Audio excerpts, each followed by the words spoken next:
Welcome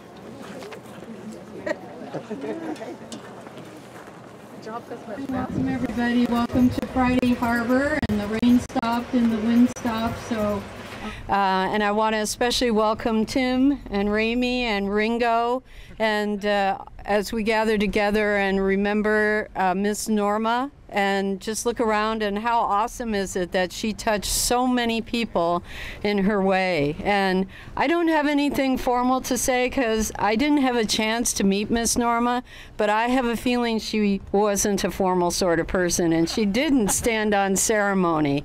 And I just wanted to make sure that everybody here felt welcome, and I'm very pleased and touched that the town of Friday Harbor could play a part in this great story of love and determination and grace and the acceptance of life and all that it has to offer, and when it needs to end and how it can end. And that is a tremendous legacy.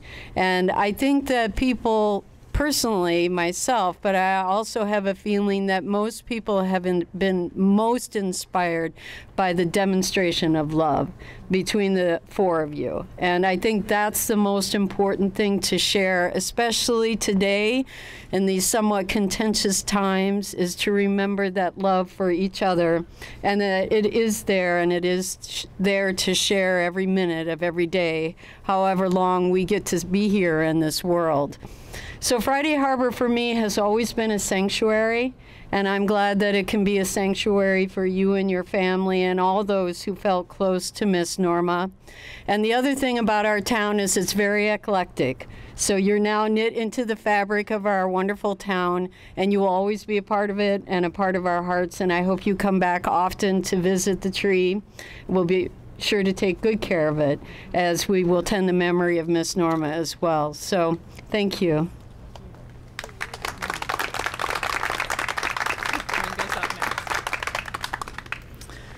So I prepared some words because there's no way that I'm going to get through this off the top of my head. But the first thing that I wanted to say, Tim made note of this incredible tree. And Timmy, how did you describe that?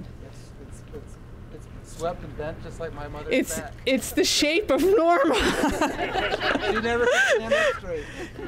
There was a time on this trip where I heard him tell some folks about the story over here, but we went. She had never been horseback riding, never been on a horse in her life in 90 years. And she said, you know, I think I'd like to try that. And so we found a place in North Carolina with a therapeutic horseback riding stable, and these wonderful people that helped her ride her first horse. And as she was hunched over, sitting on this horse, they said, sit up straight, Norma, in the saddle. And Tim and I were across the stable, bawling our eyes out, watching this happen. And both of us almost yelled across this riding ring and said, she can't. She has osteoarthritis. She can't sit up straight. And before it came over our lips, we looked over, and sure enough, she stood up straight. We had never seen that of her, and this just, it's dear to us. So that's off script. So my name's Ramey, and I am Norma Bauerschmidt's daughter-in-law, and we're so thankful that you're here to celebrate this fabulous life and legacy that she's left for us. It's incredible. We feel like we're living a little bit of a dream. And I think it's fair to say that many of the people that are here that have gathered with us, we would like to call you guys former strangers. And for one reason or another, you've chosen to take an hour out of your life to celebrate a woman that many of you have never met, and that fills us up. I can't tell you how overwhelming that is for both of us. We can't wrap our heads around it. We can't wrap our heads around any of what has happened with us in the last year, but we're so grateful that you care, and the care and love and sharing of Norma's sweet story has buoyed us. We're so thankful for Friday Harbor for being such a soft landing spot for us.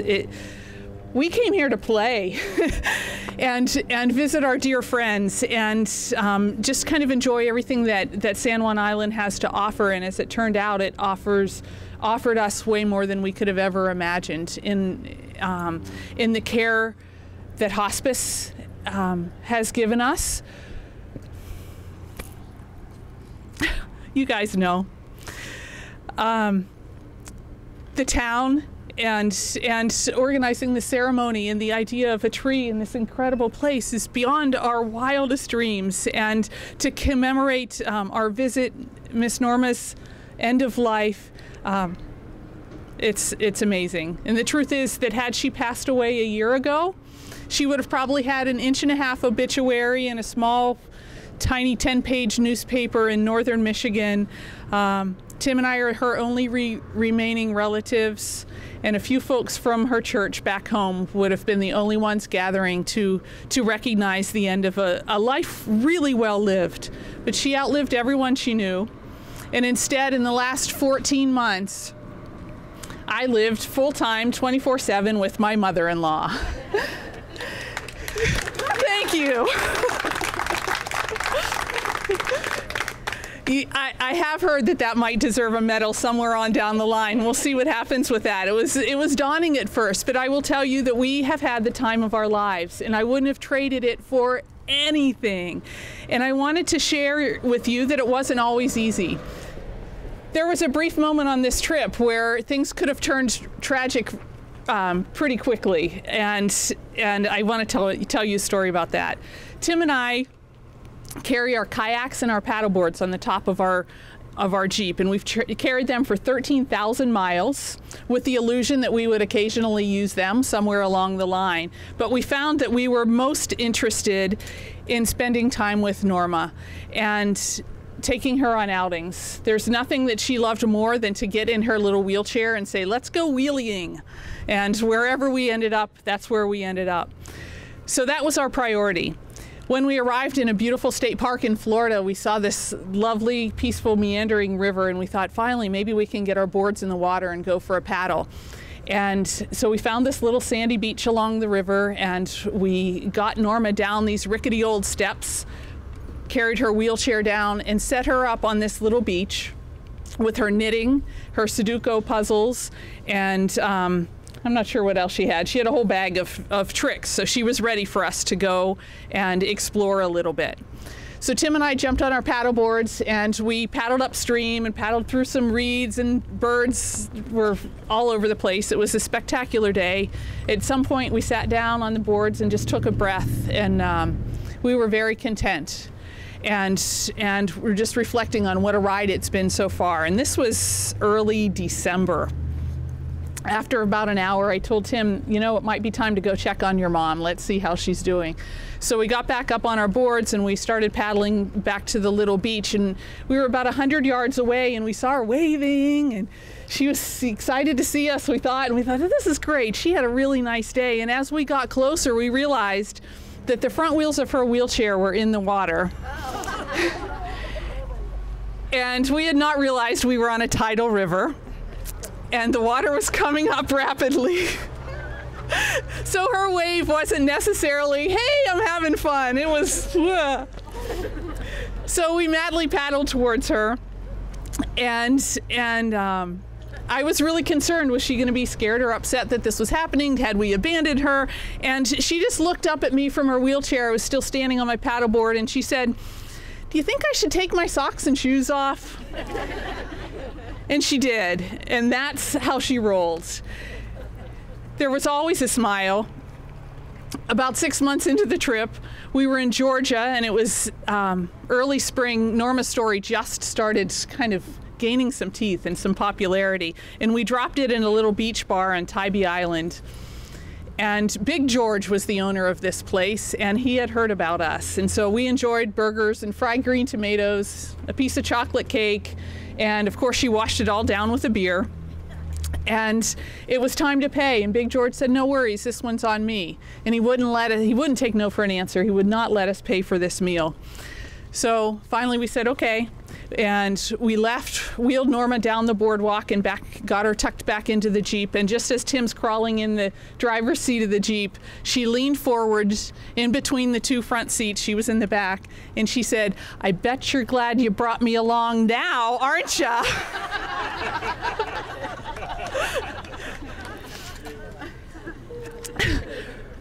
From that point on, she embraced life and said yes almost always. She said yes to living fully. The next thing we knew, she was riding in the back of a Kelly Green convertible in the Hilton Head Island St. Patrick's Day parade. She was the honorary co-captain, standing center court at an NBA game. She rode her first horse, was kissed by a sea lion, went zip lining, ate all sorts of unfamiliar foods. And the biggest thing is she accepted invitations to break bread with former strangers all the way up the eastern seaboard. It was the most magical part of our trip. She loved meeting new people. My little mother-in-law won the love and admiration of hundreds of thousands of people worldwide simply by saying yes. We have read it many times on our page and in countless emails that Miss Norma is my hero. Her response to that is, how can this be? She would say, little Miss Norma Bauer-Schmidt from Presque Isle, Michigan, population 927, soon to be 926. How can this be? All I really know is that she lived her life to the very end, singing and dancing to bed until her legs no longer worked. And even when she did become bedbound and her legs could not move anymore, she leaned over to her hospice nurse and whispered, well, I'd like to give them one more try. It's a rare thing when a 90-something-year-old can say that their last year of their life was their best. I'm so proud of her. She got a chance to make her mark, and there's no doubt her light will continue to shine, her story teaching every witness exactly what they need to learn. When asked how she wanted to be remembered, she simply said, I would like people to say she was a nice person. Appropriately, today is World Smile Day, and I think she's accomplished her mission, and her light will shine forever. Thanks.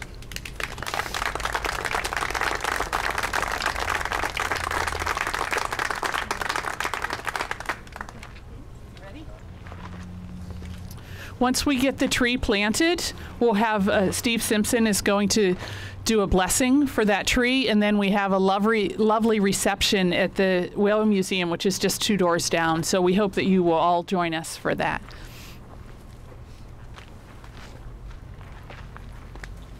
I think what we would like to do is, once the tree gets placed in this hole, anyone who would like to throw a shovel of dirt on the tree, we would welcome you to come up and do that.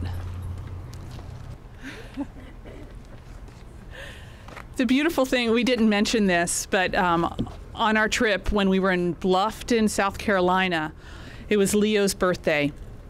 And the mayor of Bluffton offered for us to plant a tree in their community park in South Carolina. And so we did that. And when we started talking to the town about planting a tree here, I don't know who said it, but someone said, let's plant it at this park so that it can face east and face towards Leo's tree. So that crosses the entire country. It seemed pretty appropriate to all of us. Yeah.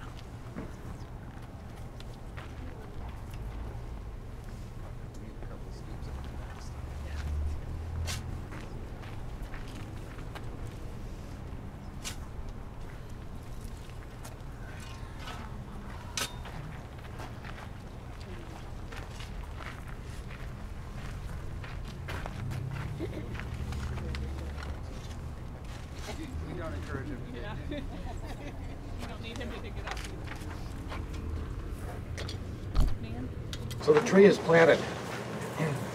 Frederick Buchner, in his book Godric, A Story of an Unlikely Saint, mentions that travelers often leave a scrap of themselves behind them. And they also send a bit of themselves ahead.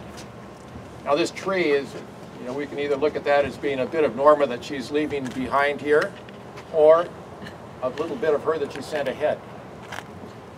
Norma, in her travels, leaves a bit of herself behind in all the places she visited over the last year. And that's with her legacy of saying yes to adventure. I mean, yes is one of my favorite words. It's up to us to be that part of her that she sends ahead. We need to be the people that say yes. So we can take that bit of Norma with her by saying yes to adventure and to the new experiences that are offered to us whenever they occur. So here is a blessing in the Celtic tradition for Norma, but it's mostly for us because we've been blessed by her. But we'll take this with us on our travelers and for our connections to the earth and to our island home and to our fellow travelers. May the blessing of light be upon us, light without and light within. May the blessed sunlight shine upon us and warm our hearts until they glow like a great campfire, so that the stranger may come and be warmed as well as the friend. And may the light shine out of our eyes like a candle set in the windows of a house, bidding the wanderer to come in out of the storm.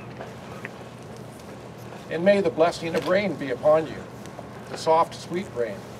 And may it fall on our spirits so that this tree and all the flowers may spring up and shed their sweetness on the air. And may the blessings of the earth be on us, our great round earth, that we ever have a kindly greeting for the people that we pass by on it. So now, may the Creator, which is the yes for all that is loving and good, bless us kindly.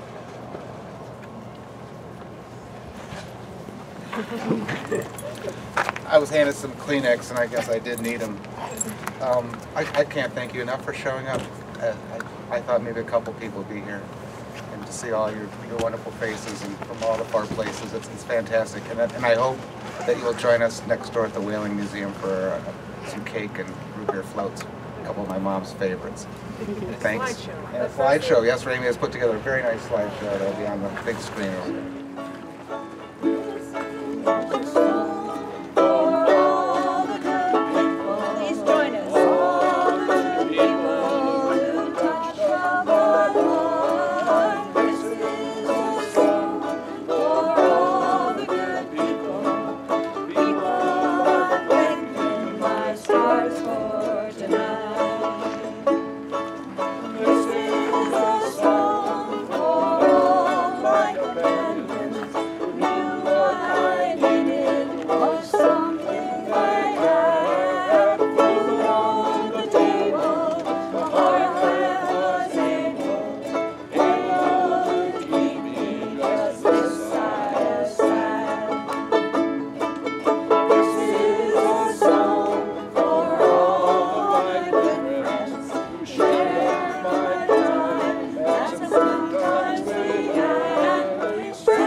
we'll close with and then eventually wind our way over to the Whale Museum for the root beer floats and the is one of Miss Norma's that we sang together several nights. Marching her into bed when she was still walking in the RV rocking. This little light of mine. You know it. Oh, you do. This little light of mine.